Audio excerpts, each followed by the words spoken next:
je sais pas si vous me voyez, vous pourrez peut-être me voir, mais voilà, comme je dis, n'oubliez pas, un like pour la couille. Un like, un commentaire, et voilà. puis abonnez-vous à la couille et mettez et tapez sur la cloche. Voilà. Ouais, parce que moi, c'est souvent que je dis, mais la cloche, toi, c'est pas le truc que je pense, vraiment, tu vois. Ouais, mais c'est important pour la notification. Surtout enfin, que là, vu tous les rushs que j'ai pris, ouais. Ça va faire comme Alexis, je pense que ça va sortir en 2 fois. C'est ça, exactement. Surtout que je parle beaucoup. Ouais, mais toi, comme je dis, on donne des bonnes informations. On fait pas de rétention. Non, c'est ça, exactement. On donne tout. Voilà. Moi, je donne tout ce que j'ai. De toute façon, c'est mon côté italien. Ça, moi, je donne tout ce que j'ai sans retenue. Je tiens à préciser, comme vous voyez, il a mis des panneaux sur les terrains. On voit ce J'ai mis un panneau pour expliquer bien que, après, voilà, c'est parce que je trouvais le panneau sympathique que je l'ai mis. C'est bien noté, reptile dangereux. Ouais. Désolé, j'ai eu un petit cut. En gros, le panneau qu'on voit ici donc indique très clairement que l'animal qui se trouve derrière ces portes-là est considéré comme dangereux, puisque c'est une femelle Python molurus bivitatus. Elle n'est pas encore adulte, elle fait simplement 3 mètres.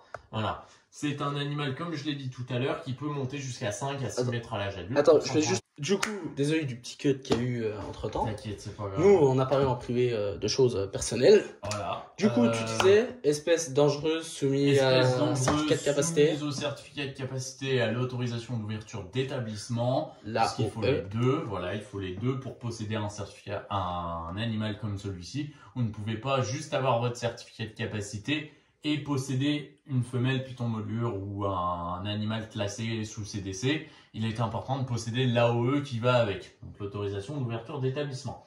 Voilà, donc là maintenant ce qu'on va faire c'est que je vais vous la présenter, la femelle molure. Donc étant donné qu'elle est en mue, elle est dans son bassin, qui est une simple auge à béton mais qui suffit amplement pour le coup. Je vais simplement donc la sortir un petit peu. En gros, la sacrée serrure là. Voilà. Ah bah oui, il y a pas la couille, il a des sacrées serrures. Des sacrées serrures. Et puis j'ai la même chose là de l'autre côté. Hein. Abonne-toi à la couille. Abonnez-vous à la couille. Abonnez-vous si vous voulez voir des grosses serrures. Voilà. Qui retiennent du gros serpent. Ça dépend quel serpent. Hein. Ouais. Non, je parle de celui qui est dans le bac. Bon, alors, donc là, dans le même principe, on va d'abord apporter, j'ai le crochet, on va d'abord apporter un premier contact sur la tête et ensuite je vais commencer à sortir le serpent. Voilà. Si je vois que ça se passe pas très bien, on laisse tomber et on vous fera des plans rapprochés parce que ça reste un animal dangereux. Je me suis déjà fait très mal au bras il y a quelques jours. De toute façon, comme on a dit tout à l'heure, de toute façon, vous allez me voir rappeler à revenir ici. Voilà. Donc, je ferai des plans à ce moment-là. Faire des vidéos quand elle sera pas en mue, évidemment. Voilà. Là, par contre, ça va être un gros panel. Voilà. Je vais peut-être pas sûrement tourner une vidéo, tu sais, sur la formation. C'est pas. Oui, mais tu pourras faire 2-3. Mais je ferai 2-3 petits. Allez, hop. De toute façon, la couille, comme je dis, vous êtes appelés à le revoir. Alors. Donc, on apporte un premier contact sur la tête du serpent, on le caresse, on le prévient, on lui dit voilà, c'est moi, je viens juste manipuler. Je viens manger la grosse merguez.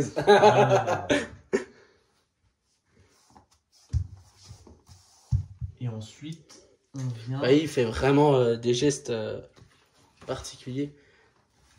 Eh mais tu vois, j'y voyais pas si quand même si fin que ça, molure quand même. Bah c'est le molure là. Elle n'est pas adulte encore. C'est pour ça. Tiens, chope la queue s'il te plaît. Ouais. Attends, je me mets moi en position. Ah ouais. Elle a de la force. Hein. Ah ouais. Par contre, vu comme elle est mouillée, vous voyez. Ouais, ça glisse. Ah, ça fait du poids quand même. Ouais, non, elle fait plus d'une dizaine de kilos, donc ouais. Attends, vas-y, pose-la au sol. Ouais. Enfin, pose-la au sol. Tu la manipules, mais au sol. Du coup, je l'ai relâché un peu. Et du coup, voilà quoi. Attends, tiens. Vous voyez la bête. C'est quoi, c'est en mutation classique ça? Ouais, c'est du classique. Attention à la tête, stop, pas plus loin. Voilà. Oh la bête. Je sais pas si vous voyez vraiment, mais wow. Par contre, toi là, je ressens vraiment le muscle quoi. C'est un bon bébé quoi. Ah bah, c'est tout dans le muscle. Hein. Ah, Est-ce qu'il voit là? Est-ce que vous voyez les couilles Attends, je vais regarder. Terre, là. Attends, je descends juste à peine la caméra. Voilà, comme ça, il voit bien. Vous voyez, je déplie juste un petit peu, que vous voyez, vraiment la longueur, quoi. C'est pas du serpent que vous allez voir l'habitude de voir. Là, ce que je vais faire, là, ce que je fais, c'est pour me protéger moi, parce que je suis un peu en face de la bête, parce que je peux pas trop bouger. Voilà. Donc là, je mets le crochet justement à côté de la tête, vu qu'elle est en mue. Je veux pas qu'elle stresse de trop et qu'elle se mette à taper dans tous les sens. Et au pire, si c'est le cas, j'ai le crochet qui me protège le pied.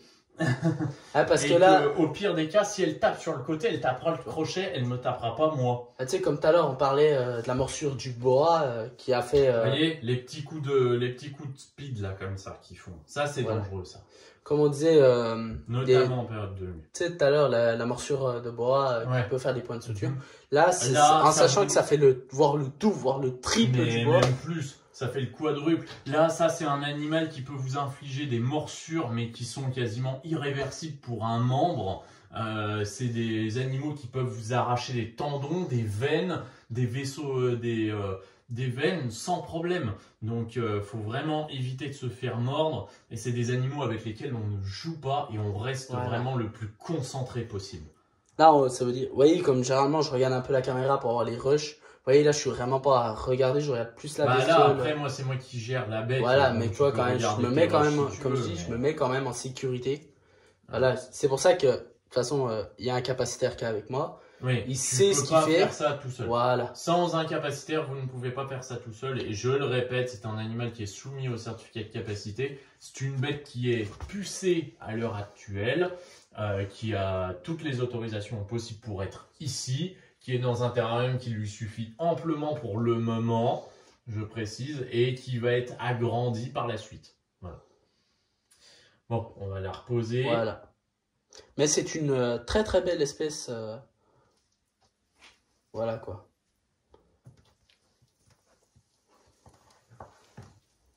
J'imagine la même, mais tu sais, en albinos, comment ça doit te donner. Albinos, j'en recherche du molure en albinos. Donc, si quelqu'un dans mes contacts, tes contacts aurait la possibilité d'avoir du molure albinos, moi, ça m'intéresse. Je demanderai, en espérant que ça n'a pas fait le blocage, tu sais, parce qu'en même temps, j'ai vu prendre de mettre. Remettre dans son bête d'eau et c'est très bien. Voilà. Tu peux toucher hein, si tu veux. Hein. Ouais, vas-y. Oui, vraiment. T'appuies pas trop, tu serres pas, tu laisses comme ça, tu la laisses venir. Là, franchement, c'est. Filme avec ton téléphone. Je vais me rapprocher. Je vais me rapprocher un peu, comme vous pouvez voir. Oui, c'est vraiment. Par contre, tu vois, par rapport à d'autres serpents que j'ai pu manipuler, là, on sent vraiment le muscle. Là, on sent la puissance. Mais même moi qui ai l'habitude de manipuler des gros spécimens comme ça, c'est des animaux sur lesquels on ressent la puissance et il faut être plusieurs pour manipuler ce genre d'espèce. Je peux le faire seul, c'est pas un problème, mais effectivement, je vais peut-être un peu plus galérer si on était deux. Voilà. Comme je tiens, on le reprécise, espèce soumise au CDC et à l'AOE. Ouais. Mais voilà. On referme les sécurités et là, on est tranquille. Voilà. De toute façon, je pense qu'on a fait pratiquement tout le tour. Il reste 2 reptiles à montrer. Les varans. Après, le varan, comme je t'ai dit, moi, c'est pas plus mon kiff. Comme moi, c'est plus dans le serpent. Je vais juste faire un bref tour dessus. Mais vous allez voir, il a des très belles espèces. Je vous fais un grand plan de la pièce pour que vous voyez un peu.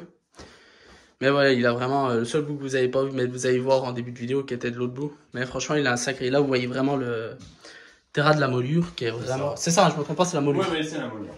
Voilà, qui est vraiment magnifique. Mon serpent géant, à l'heure actuelle, j'ai des molures. Voilà. J'ai que ça. J'ai 3 molures à l'heure actuelle et voilà. Mais toi, par contre, je suis en train de penser là, sur ta goniote, tu vois, par rapport à celle que moi j'avais, la tienne, elle se monte beaucoup plus. Ah ouais? Ouais, la mienne, moi je la détenais dans un 120, 60-60. Ouais. Tu vois, avec point chaud, avec plafond chauffant et tout le bordel. Mais la mienne, elle se montrait beaucoup moins. Ouais. Et par contre, niveau caractère, ça tape. Ah bah oui, ouais, ça tape. Vas-y, tu peux. Alors, donc là, ici, je suis en présence de ma copine, Emeline. Je peux dire bonjour. Bonjour. Salut les couilles. Ses abonnés, ils les appellent les couilles. D'accord, ok. Voilà, comme j'ai dit tout à l'heure, on est chez une paire de couilles là. Voilà, c'est ça, tout à fait. Bon, étant donné que c'est ma copine, vous vous doutez bien qu'elle a quand même un peu d'expérience sur les gros varans, parce que là, c'est ce qu'on va vous présenter. Donc, c'est elle les manipule quand même assez régulièrement, donc elle sait faire. Donc elle s'est proposé d'aller attraper le gros, donc Caius. Donc si tu veux, vas-y. Voilà. Donc protection de sécurité avec des gants. Je suis prêt à intervenir si jamais il y a besoin. Donc voilà. Non, laisse ouvert parce que si jamais il... Voilà. Attention à la tête hein, quand même. Ah, ça souffle quand même. Hein. Voilà.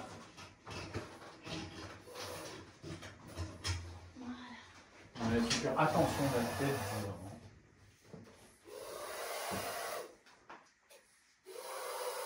Voilà, comme sort avec. Voilà. Voilà, maintenant vous voyez. Attends, je suis juste là. Voilà, là vous voyez bien. Voilà. Qu'est-ce que tu peux nous dire sur donc ça c'est un gros Varanus panoptes orni. Enfin un gros. C'est un varan de taille moyenne entre guillemets. Enfin un spécimen de taille moyenne puisque c'est un varan qui à l'âge adulte va faire pour les plus gros mâles entre 1m40 et 1m60. Là, il fait déjà un bon 1m20, 1m30 à peu près. Donc, c'est déjà un animal qui a quand même pas mal de force et qui a quand même des bonnes griffes. Donc, il faut savoir le tenir quand même pour... Tiens, décale-toi par là. Attends, si tu veux plus que je te tourne au cas où. Ouais, bah, du coup, je vois que ta tête maintenant. Voilà, là, c'est nickel. Là. Ça me va très bien comme tel. Là, on le voit bien, vous voyez... Donc oui, c'est un varan qui a quand même des bonnes griffes, d'accord. Donc c'est pour ça qu'on utilise des gants, c'est pour ça que j'étais prêt à intervenir avec les gants là, à l'heure actuelle. Vas-y, si tu veux, cadre à la main, ce sera plus simple. Non, bah, ça va bien comme ça. Parce que tu sais, on sait jamais, préfère prendre des, comme je t'ai dit, des... Non mais t'inquiète, hein, tu peux y aller. Mais toi, c'est la première fois que je vois cette espèce. Voilà, bah c'est normal, c'est une espèce qui est soumise donc au certificat de capacité et autorisation d'ouverture d'établissement, puisque... Au-delà d'1 mètre, les varans donc, sont soumis à certificat de capacité, sauf exception comme le Varanus exanthematicus. Ouais, parce que moi je te disais que j'aimerais bien avoir. C'est ça, tout à fait. Si je ne me trompe pas, c'est le varan des savanes. Oui, c'est ça, tout à fait. Et lui, c'est le varan des sables. Donc c'est un animal qui est quand même assez puissant, au niveau de la morsure notamment, également au niveau des coups de queue, puisqu'on considère toujours que la morsure c'est quand même assez dangereux et qu'il faut l'éviter. Mais les coups de queue chez cette espèce sont quand même assez dangereuses. Donc il faut quand même prévoir des précautions, notamment les gants. Voilà.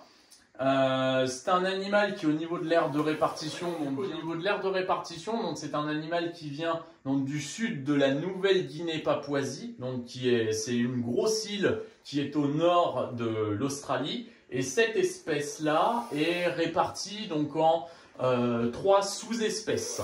Donc on a effectivement donc le Varanus panoptes orni, donc qui est ici présent devant vous. On a également donc le Varanus panoptes qui lui est plus au niveau du nord de l'Australie, et on a le Varanus panoptes rubidus qui lui est plus du côté de l'ouest australien. Voilà, donc pour le coup, il y a vraiment 3 sous-espèces bien distinctes, et le orni, effectivement, qui lui vient du sud de la Nouvelle-Guinée-Papouasie, qui est au-dessus de l'Australie. Voilà. Voilà, pour ceux qui veulent. Je sais qu'il y a une couille qui est abonnée. Je sais qu'elle, c'est vraiment son, tu sais, comme je te parlais, qui a son site et tout. Je sais que c'est son délire, les lézards, tu vois. Eh ben, si effectivement, dans les personnes qui regardent la vidéo, s'il y a des personnes qui sont intéressées par passer leur certificat de capacité pour du gros varan, n'hésitez pas à venir vous former chez nous, chez Herb Formation. Je vous formerai donc sur la manipulation, la contention, les conditions de maintenance, les conditions d'alimentation, de reproduction de cette espèce-là. Tout vous sera décrit en formation sur cette espèce-là, et vous serez apte à déposer un dossier pour cette espèce et d'autres espèces de varans à taille équivalente. Comme je tiens à préciser, tu suis la couille sur Insta et voilà. Tu verras les dates.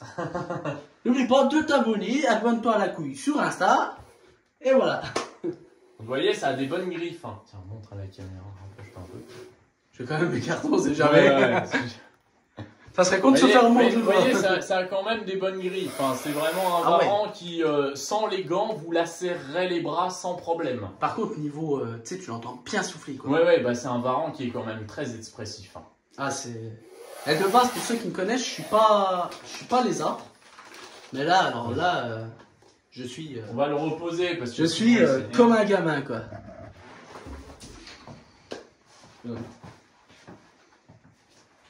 Je suis comme un gamin en voyant ça. C'est comme, tu sais, comme on dit souvent quand vous venez chez un capa ou n'importe où. Tu sais, c'est comme nous, c'est comme un enfant que t'emmènes chez un magasin de jouets. Ouais, en fait. ouais, c'est ça. C'est ça. Vraiment. Là, tu avec toi, je vais partir avec tous les reptiles. Non, tu vas pas repartir avec tous les reptiles. Bon, voilà, on va passer donc à la présentation donc, de la dernière espèce de varan que j'ai ici présent donc, au centre de formation. Et puis, je fais juste une parler de la dernière espèce. Ouais. Je gardais ça pour la fin, c'est surtout pour une couille, une couille parce que c'est une fille. Ouais. De chez SFZ Reptiles, Sam et Fanny, que je te parlais, qui a ouvert son magasin. Ouais, okay. Qui est en cours plutôt, mais ça va ouvrir. Je sais que toi, tu es fan de cette espèce. Alors, tu vois, franchement, c'est une autre dinguerie. Je sais qu'elle est en cours de son CDC, pareil. Elle a déjà fait ses stages. Je crois qu'elle les a fait à la ferme tropicale. D'accord. Tu sais, la sur une Et je sais que là, si je t'invite à prendre contact avec Lucas. Ouais. Si jamais il y a besoin de plus d'heures, c'est possible parce que sur des espèces dangereuses ou sur des grandes espèces, les 70 heures ne suffisent généralement pas à déposer un certificat de capacité sur des grandes espèces ou des espèces dangereuses. Il faut quand même un petit peu plus. Ça dépend des DDPP, mais principalement en tout cas de ce que j'ai pu voir et entendre, effectivement, la plupart des DDPP demandent quand même un petit peu plus que 70 heures sur certaines espèces pour pouvoir les déposer. Après, ça dépend les départements. Voilà. Écoutez le cowboy de l'Ontario et il nous dit. N'oublie pas, abonne-toi à la couille. Moi, je te laisse vous présenter tout ça. Je vais présenter donc le varan. Okay. Du coup, comme vous disait la couille, il vient nous montrer. Il va pas le sortir, mais. Je vais pas le sortir parce que c'est un animal qui est quand même assez stressé quand même. On l'a sorti déjà l'autre jour et la manipulation s'est bien passée, c'est pas le problème. C'est juste que voilà, trop régulièrement après ça les stresse, il mange plus. Je vais recevoir 50 messages, ils vont me dire, mais la couille elle est disponible quand pour venir? Du coup, dis-nous tes disponibilités. Les disponibilités étant donné que c'est pas mon activité professionnelle principale, Herb Formation, c'est une activité que j'exerce en parallèle de mon travail de vendeur en animalerie. Je suis disponible du coup pour les formations sur mes jours de congé. Donc tu les noteras en description ou sinon là à côté de moi si jamais t'es assez doué en montage. Oh t'inquiète pas, j'ai la couille Nico qui fait les montages. Eh bah c'est bon, ça va. Pique pas mon Nico, gros bisous. Donc je suis disponible donc les mardis sûr à 100%, les vendredis après-midi sûr à 100% également et encore plus sûr à 100% toute l'année. Je suis disponible tous les dimanches. Voilà. Comme ça, si tu veux te former à porter des gros serpents dans les mains, tu peux. Tu viens chez Herb Formation. Voilà, exactement. Voilà. Donc, je tiens à préciser que si je me forme au gros serpent, c'est pas pour cacher un manque. Hein. Je tiens à le préciser. C'est la petite parenthèse. Ah, il faut bien se lâcher à la fin. Hein. Fallait qu'il la fasse. C'est plus fort. Ça fait quoi? Ça va faire 3 heures que je suis là. Ça fait 3 heures que je lui dis c'est pour cacher un manque. Alors que pas du tout. Tu l'as vu pour dire ça? Hein? Ouais, je te demande. Non, parlez pour moi. C'est un petit moment, parenthèse amusant. Par contre, ça courvette, Hein? Ça courvette ton truc. Bah oui, ça courvette. Ouais. Les gens, je vais essayer de vous montrer juste. Je retourne la caméra, je vous montre ça. La couille, va vous le sortir du coup. Ça court, Ouais, non, ça court. Non. Attends, je vais faire attention quand même. Non, t'inquiète, c'est pas dangereux. C'est pas dangereux ça? Non, c'est pas dangereux. Pareil, est-ce que c'est le serpent? Les ordres soumis. Oui, soumis à CDC. Et ça risque rien si tu le tiens comme ça? Non, ça risque rien, parce qu'ils ont un muscle caudal quand même hyper puissant. Vous avez vu comment c'est beau, de toute façon on va pas trop la manipuler, c'est juste tu la montes comme ça. Oh, je l'avais pas vu, tu sais. Ah, ça doit. Ça déchire les doigts. Toi, moi, en niveau lézard, comme je disais, à part le Varanus ixematicus, il y a aussi Iguana, celui que je t'avais parlé en privé aussi, que j'aime bien. Ah ouais, par contre, c'est. Ouais, non, c'est super vif. Là, vous le voyez vraiment bien, bah ça me. Si je garde mal aussi, ça va pas le faire. Bouge pas. Voilà. Bah, de toute façon, j'ai quelques images. Voilà, bah Sam, pour toi, qui aime cette espèce aussi. Varanus macreyi, donc c'est un varan sur lequel je peux vous former, puisque je suis capacitaire sur cette espèce. et il faut le certificat de capacité. C'est un varan qui fait partie donc du complexe qu'on appelle complexe Prasinus, d'accord? Les varans, les Prasinus, c'est un varan donc qui fait partie de ce complexe-là. Donc je mets des gants parce qu'ils sont des griffes extrêmement développées et qui permettent d'être très très agiles dans les arbres, dans leur milieu naturel et qui littéralement déchirent la peau. Et ça fait super mal, surtout quand il court. Donc pour le coup, voilà, c'est important de mettre quand même une paire de gants. Il y en a qui le font, il y en a qui le font pas, c'est pas grave. Faut pas dire que la couille c'est une chochotte, quoi. Voilà, non, il met des gants juste pour... C'est comme quand moi je sors le Neroja, je mets les gants parce que j'en ai marre de me faire défoncer les bras. Toi, moi tu prends moi pour le Neroja, comme je disais avec mon serpent, tu sais, mon piscivore. Ouais. Je mets des gants parce que tout simplement c'est que ça tape et... c'est plus en fait une sécurité que peut-être se faire mal. C'est ça, tout à fait. Tu vois? Tu sais que, quand tu regardes, c'est quand même une tête de serpent quand même, quand tu regardes. Ah ouais, vous voyez, il s'est calmé. Voilà. Par contre, t'as pas peur au niveau de la tête Non, ça va. Oui, non, mais c'est fou quand même de voir ça. Et de base, j'ai dit, je ferai pas les lézards et tout, mais du coup, voilà quoi. Même pas des lézards, c'est du varan. Ça reste du lézard, mais c'est du varan. Bah, c'est du varan. Le varan, c'est de l'espèce quand même qui est... Mais vous inquiétez pas, ça. On en fera une vidéo un jour quand je reviendrai. Donc ça, c'est un... Je vais enlever les gants parce que je commence à avoir vraiment chaud. Donc je précise, donc ça c'est un varan donc, qui fait partie du complexe Prasinus, comme je l'ai précisé il y a 2 secondes. Donc complexe Prasinus, pourquoi? Parce qu'au début, ils ont découvert une seule espèce, donc c'était le Varanus prasinus, qu'on connaît tous, qui est lui complètement vert à la place d'être bleu. Voilà, je ne sais pas si vous le voyez bien, il est là sur mon épaule. De toute façon, ça dépend du... Je pense qu'ils le verront bien. Rapproche-toi pas trop parce qu'ils ont un peu peur des objectifs de façon générale. Ah si, là, tu vois, je le vois le bleu quand même. Ouais, voilà. Tu sais quoi, ça me fait penser quand je le vois comme ça, mais plus avec du jaune, ça me fait penser au Morelias pilota du coup. C'est vrai qu'ils ont même... les mêmes motifs, mais... Ils ont pratiquement le même pattern, presque, ouais. Mais sauf en noir et jaune. Voilà, c'est ça. Donc... Le but avec cette espèce, c'est qu'il ne faut pas faire de trop grands mouvements parce que sinon ça les a peur, ça les stresse, ça les fait flipper. Enfin bref, voilà. Donc c'est un animal qui fait partie du complexe Prasinus. Je vais y arriver à terminer cette explication. Donc en premier lieu, il a été découvert le Varanus prasinus, donc qui est vert, que tout le monde connaît en terrariophilie. Et ensuite est venue la découverte des autres espèces. On a eu Varanus, ensuite donc Prasinus, Cordensis. Beccari qui est noir, on a eu Rezengeri également, on en a eu d'autres, parce qu'il y en a 9 au total dans le complexe Prasinus, donc j'ai pas retenu tous les noms non plus, voilà, et on a également, en tout cas très récemment découvert le Varanus macrei qui est là sur mon épaule. C'est un varan qui a été découvert en 2001 par un scientifique, qui n'est réparti uniquement que dans une seule zone géographique au monde, c'est l'île de Batanta, qui est au nord-ouest de la Nouvelle-Guinée, Papouasie. C'est une île qui fait 450 km². Autant vous dire qu'à l'échelle de l'Indonésie, c'est très peu, c'est très très peu. C'est comme une bicoque au fond d'un jardin, littéralement. C'est un varan qui est en voie de disparition, très très en danger, parce que c'est un animal, en fait, si vous voulez, qui a qui subit la pression humaine tous les jours, en fait.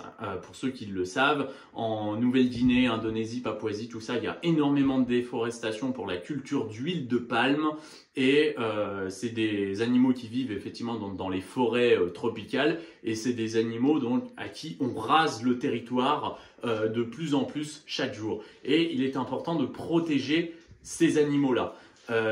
Les parcs zoologiques font énormément d'efforts pour protéger plein d'espèces, notamment de mammifères, ce genre de choses, mais je trouve que l'effort n'est pas assez concentré sur les reptiles. Il est important de comprendre que la captivité, et je m'adresse notamment aux animalistes qui en ce moment nous pointent du doigt, nous autres terrariophiles, en nous expliquant que la captivité c'est pas bon, c'est un fléau, c'est une catastrophe, il ne faut pas avoir d'animaux en captivité. Je réponds totalement au contraire, pour la simple et bonne raison que c'est grâce à la captivité qu'on arrive à observer des comportements, comprendre comment fonctionne une espèce, comment est-ce qu'on peut la reproduire et comment est-ce qu'on peut l'élever en captivité pour avoir un cheptel génétique stable. Il est important de protéger ces espèces en captivité et en milieu naturel, mais en milieu naturel, il est encore plus important de protéger le terrain, leur environnement. Parce que si on protège uniquement les animaux en milieu captif et qu'on ne protège pas l'environnement, ça ne marchera pas.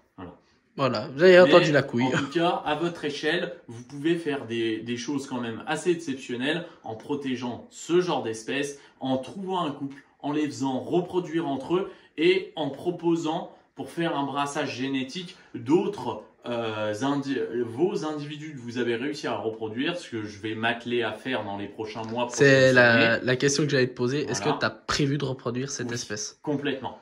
Voilà. J'ai prévu vous avez entendu la couille. Pas ne serait-ce que d'un point de vue financier, mais d'un point de vue conservatoire, car j'adore cette espèce. Je veux absolument pouvoir être acteur de la conservation de cette espèce, même si je ne suis qu'un simple capacitaire.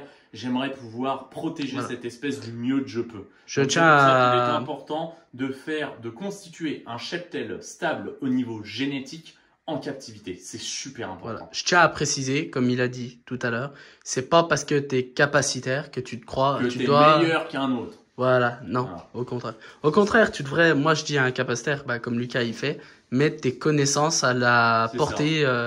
Et c'est ce que je fais notamment avec la formation et avec les vidéos qu'on est en train de faire à l'heure actuelle. Je dis terrariophile, mais c'est même pas terrariophile, ma couille, c'est terrariophile ici. Voilà. Mais en tout cas, vu comme on se met sur une fin de vidéo, là. Parce que vous, ce que vous voyez pas, c'est que nous, ça fait un petit moment qu'on est ensemble, là. Presque 2h30, 3h. Voilà. De toute façon, je vais te laisser reposer le fameux, je vais dire Prasinus. Ça reste du concept, le Prasinus macri. Et nous, on va se mettre en... On va se mettre, de toute façon, je vais retourner la cam et nous, on va se faire notre fin. On va faire la fin et puis vous verrez. Je dis bien, c'est super important de protéger ce genre d'espèces en milieu captif et il est important de pouvoir les reproduire pour stabiliser donc les populations captives et ne surtout pas de faire consanguinité avec ces animaux. C'est pas parce que vous arrivez à avoir des bébés, mâles et femelles, que vous vous dites allez hop, je vais faire de la reproduction avec les parents, avec les frères et sœurs, surtout pas. Comme il y en a qui a fait avec le lampeau. Voilà, ça crée des tares génétiques, ça crée des malformations et ça crée des problèmes neurologiques au niveau de ces animaux. Voilà, j'aurai l'occasion de vous reparler plus profondément de cette espèce en formation. Voilà. Toi-même, si tu viens, tu seras formé. Moi, de toute façon, tu sais. De toute façon. Et voilà, mais c'est un animal vraiment très intéressant et qu'il est vraiment urgent de protéger. Mais comme je dis, de toute façon, on va être rappelé, nous, à se revoir. Sur l'île de Batanta, on a des déforestations qui sont tous les jours et quasiment permanentes. Et cette espèce, plus on avance dans le temps et plus justement on risque de la voir s'éteindre et disparaître. Et pourtant, c'est une très belle espèce. Je me trompe pas, soumis au certificat de capacité et AE. Certificat de capacité et autorisation d'ouverture d'établissement. On le répète, même je sais qu'on bassine avec ça, mais c'est pour... Mais c'est important. Voilà. Comme il a dit, si vous voulez vous former, vous venez chez Herb Formation. Voilà. Et je vous formerai sur cette espèce. Que ce soit sur la maintenance, sur l'alimentation, sur la reproduction même, je peux vous former sur cette espèce. Mais effectivement, je vais bien insister, même pendant les formations, sur le but conservatoire de ce genre d'animaux. Je vais prendre un autre exemple, par exemple les iguanes rhinocéros qui sont répartis notamment dans les îles des Caraïbes, au niveau de Cuba, tout ça. Il y a un genre d'iguane rhinocéros qu'on appelle donc le Cyclura lewesi, qui est un animal qui, d'après certains rapports de conservation, en 2005, il restait que 150 individus sur l'île où était répartie justement cette espèce. 150 individus, c'est pas beau, c'est pas beaucoup du coup. C'est trop peu. Même les pandas sont plus nombreux en captivité en milieu naturel que cette espèce de Cyclura. Donc il est important de préserver cette faune magnifique et exceptionnelle que sont les reptiles. Voilà.